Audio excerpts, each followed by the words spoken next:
కరీంనగర్ జిల్లా తిమ్మాపూర్ మండలం రామకృష్ణ కాలనీలో గల మహాత్మా జ్యోతిబాపులే గురుకుల పాఠశాలలో విద్యార్థుల అవస్థలపై మైత్రి ఛానల్ కథనం ప్రసారం చేసింది.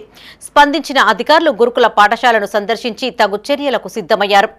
ఆర్సీఓ ఉదయాన్నే గురుకులానికి విచ్చేసి పాఠశాలను సందర్శించారు. విద్యార్థులతో మాట్లాడి వారితో భోజనం చేసి సమస్యలను అడిగి తెలుసుకున్నారు. అనంతరం వంట చేసే కార్మికులతో మాట్లాడారు. బియ్యం కొత్తవి కావడంతో ఇలా అవుతుందని ఆమె తెలిపారు. మరోసారి ఇలాంటి ఘటనలు పునరావృతం కాకుండా చూసుకుంటామని ఆర్సీఓ అంజలి అన్నారు. విద్యార్థులు పేరెంట్స్ ఏదైనా సమస్య ఉంటే తమ దృష్టికి తీసుకురావాలని చెప్పారు. ఈ కార్యక్రమంలో ఆర్సీఓ అంజలితో పాటు అధికారులు, పాఠశాల యాజమాన్యం, విద్యార్థులు పాల్గొన్నారు.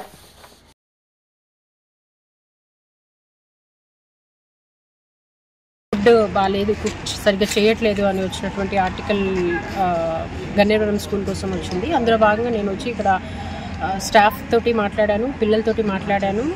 డైనింగ్ హాల్కి వెళ్ళి కుక్స్ తోటి కూడా వాళ్ళు ఎలా కుక్ చేస్తున్నారు అనేది కూడా చూశాను. ఇవాళ లంచ్ కూడా పిల్లలతోటే చేశాను. అలాగే పేరెంట్స్ కూడా ఒక విజ్ఞప్తి ఏంటి అని అంటే, మీకు ఏదైనా ప్రాబ్లం అనిపించింది అని అంటే ఇక్కడ ఉన్న స్టాఫ్ తోటి ప్రిన్సిపల్తో మాట్లాడి, ఒకవేళ మీకు కాలేదు ప్రాబ్లమ్ సాల్వ్ అంటే యాజ్ అన్ ఆర్సీఓగా నాకు వచ్చి విషయం చెప్పండి. స్కూల్ లెవెల్ ప్రాబ్లమ్స్ స్కూల్లోనే సాల్వ్ చేసుకుందాం. ఒకటి. రెండో విషయం ఏంటంటే, రైస్ కొత్తది కావడం వల్ల కుకింగ్ సరిగ్గా వీళ్ళకి ప్రాపర్గా సరిగ్గా కుక్ చేయకపోవడం వల్ల ఆ అన్నం ముద్ద అవ్వింది. అది కూడా ఇప్పుడు కుకింగ్ స్టాఫ్తో మాట్లాడడం జరిగింది. అండ్ ఇప్పుడు మధ్యాహ్నం రైస్ బాగానే అవ్వింది, తిన్నారు కూడా పిల్లలు. నేను కూడా పిల్లలతోటే లంచ్ చేశాను. సో ఇక ముందు కూడా కుకింగ్ అనేది ప్రాపర్గా అన్నం మెత్తగా కాకుండా చూసుకోవడం అనేది చేస్తాను.